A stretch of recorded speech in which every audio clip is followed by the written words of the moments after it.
Lectura del capítulo sobre la mesada de la cocina del libro Life at the Edge of Sight, escrito por Roberto Coulter y Scott Chmielewski. La estudiante pasó todo el día estudiando microorganismos y comida. Exhausta y hambrienta, no pudo evitar contemplar la comida que había preparado para su cena. Mientras miraba el queso azul, el vino, los champiñones salteados, el salame y los granos de café cubiertos de chocolate para el postre, su mente comenzó a divagar. Soñando despierta pensó, ¿qué pasaría si pudiera encogerme tanto que pudiera subir desde la superficie de la mesada de la cocina hasta esa montaña de queso azul? Imaginó su objetivo en esta fantasía. Excavaría en la corteza y a través del queso como un arqueólogo en una expedición a un mundo inexplorado. Después de cavar profundamente en el queso, descubriría un tesoro, venas de moho azul. Estaba buscando cavernas llenas de penicillium, una especie de moho de queso que forma colonias borrosas de color azul verdoso. Primero tendría que atravesar el espeso bosque microbiano de la corteza para llegar al punto de entrada. Luego tendría que explorar un túnel abandonado y atravesar centímetros de cuajada de queso.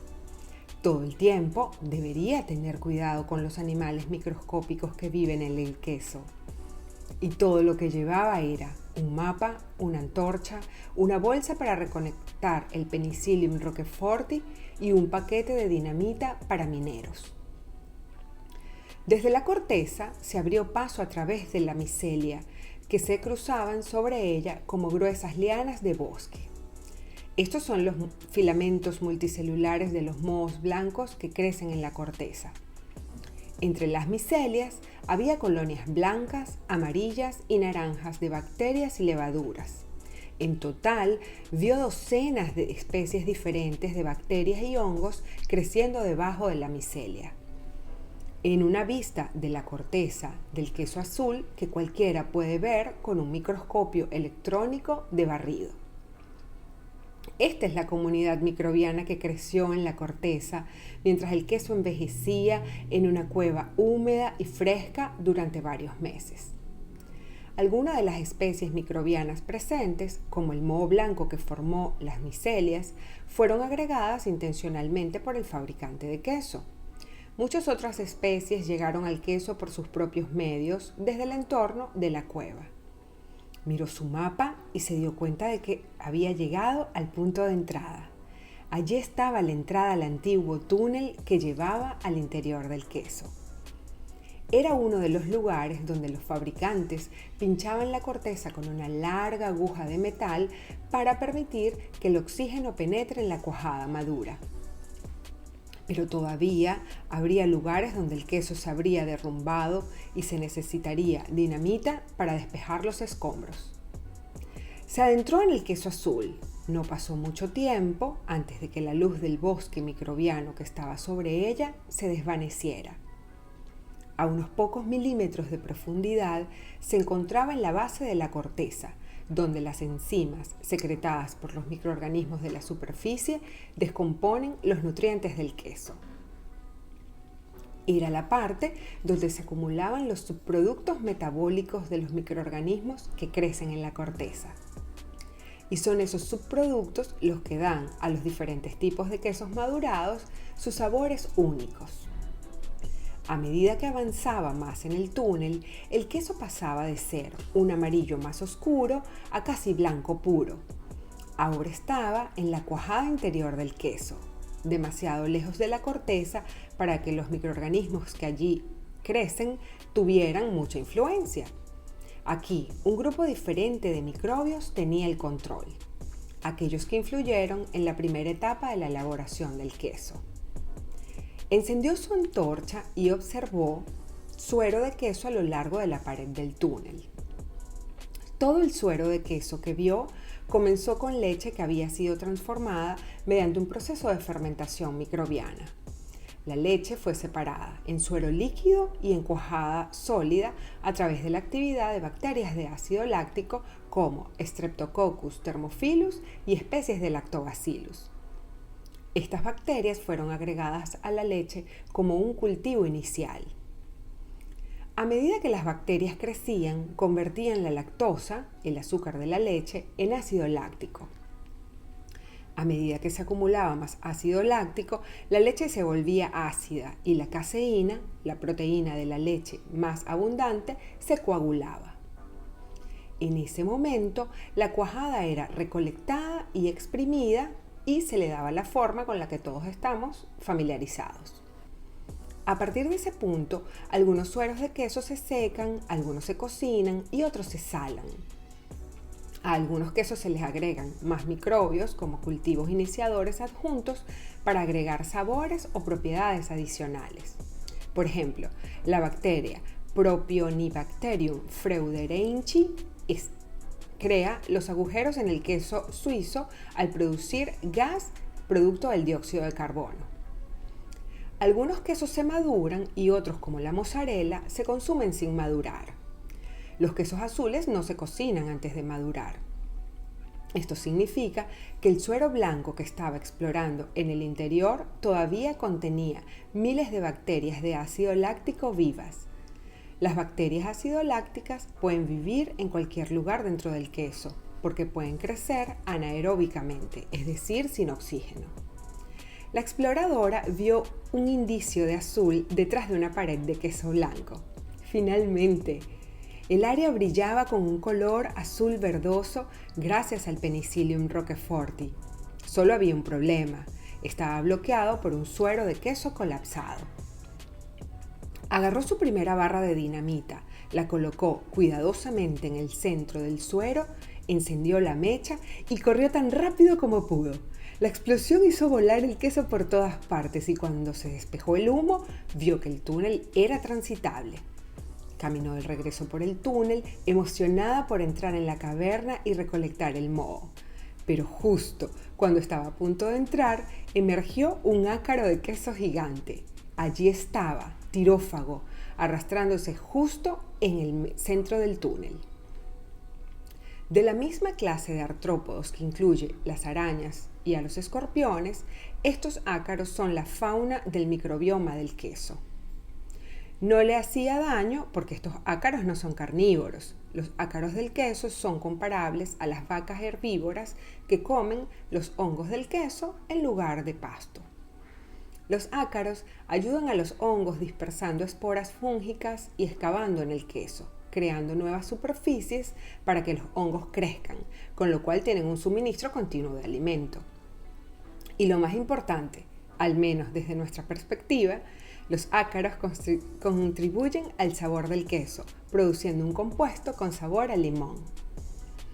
En vista que la exploradora medía solo 10 micrómetros de altura, para ella los ácaros eran monstruos. El ácaro podía correr sobre ella sin siquiera darse cuenta, o quizás simplemente chuparla accidentalmente. De cualquier manera, no era un riesgo que ella estaba dispuesta a correr. Así que agarró otra vara de dinamita, encendió la mecha y la lanzó lo más fuerte que pudo, enviándola directamente a la boca de la bestia arácnida. Pero justo cuando pensó que estaba a salvo, la mecha se apagó. El ácaro estaba a punto de pisotearla cuando encendió la última vara de dinamita y la apuntó a una de sus patas. Explotó justo a tiempo, asustando al ácaro y haciéndolo desaparecer de su vista por el túnel. Mientras estaba parada en el borde de la caverna, levantó su linterna y vio el Penicillium roqueforti azul. Crecía en hifas delgadas como el moho en la superficie del queso, con tallos llamados conidióforos, ramificándose en muchas direcciones. Cada conidióforo tenía la forma de un ramo, lleno de cadenas de esporas reproductivas o conidios. Estos conidios redondos se hacen evidentes al observar los conidióforos de Penicillium utilizando un microscopio de luz y mejor aún cuando se tiñen de rosa para obtener un mejor contraste. La especie es un microaerófilo, necesita menos oxígeno que la especie de la superficie, pero más que los anaerobios dentro de los cuajos de queso. Así que utiliza cualquier oxígeno que se filtre a través del túnel. Aquí estaba el tesoro, la fuente y la explicación de cómo surgió el queso azul. La misma especie de Penicillium roqueforti ha sido utilizada por los fabricantes de queso durante más de 1000 años. Las leyendas de los primeros quesos azules se remontan a los mohos naturales de Penicillium roqueforti que aún crecen en las cuevas de Roquefort-sur-Soulzon en el sur de Francia, donde se elabora el queso azul original. Pero la cepa que la exploradora recolectó en el túnel de este queso azul moderno es diferente. Al igual que los cultivos iniciadores de bacterias acidolácticas utilizadas para producir el cuajo del queso, este Penicillium roqueforti fue agregado intencionalmente al queso por sus fabricantes. Las cepas de Penicillium roqueforti que se encuentran en la mayoría de los quesos azules comerciales de hoy en día han sido domesticadas. Generaciones de queseros han seleccionado y propagado cepas de moho con rasgos deseables particulares a lo largo del tiempo. Han elegido moldes de queso que pueden haber desarrollado un nuevo aroma apetitoso o un centro rico y pegajoso.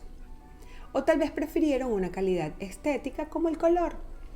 En cada corteza de queso azul habrá un número menor de células de Penicillium que han desarrollado mutaciones en genes que afectan el color natural del moho.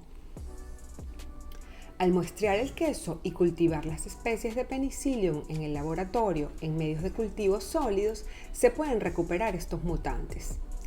Todas las colonias de Penicillium en las placas de Petri resultantes son la misma especie, pero una emerge como brillante blanco entre las colonias verdes ancestrales.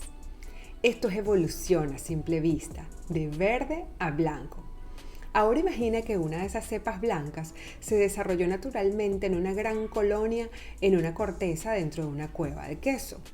Si al fabricante le gustó más el color blanco que el azul verdoso y lo eligió para el siguiente lote y el siguiente, esto es todo lo que se necesitaría para comenzar a domesticar una nueva cepa de Penicillium, que podría encontrarse en quesos siglos después.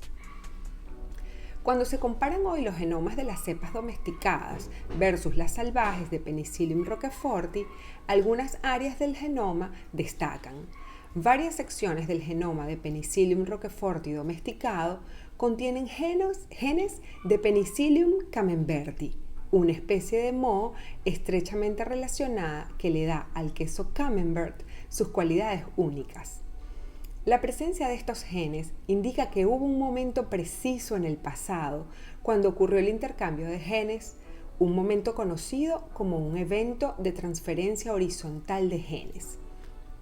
Los genes de Penicillium pueden haber sido intercambiados cuando los tallos de conidióforos de las dos especies de moho se fusionaron y transmitieron núcleos de una célula a otra durante la anastomosis conidial, un mecanismo particular de transferencia horizontal común en los hongos filamentosos. Algunos de los genes transferidos son importantes en la fabricación de queso, incluyendo un gen de permeasa de lactosa que codifica una enzima que mejora la capacidad de las especies de Penicillium para vivir dentro de la masa de queso lechoso. La estudiante exploradora rompió un pedazo de moho azul y lo puso en su cartera, lista para regresar de su aventura fantástica. Mientras se imaginaba caminando por el túnel, de repente salió de la ensoñación. Estaba de vuelta en su cocina contemplando un pedazo de queso.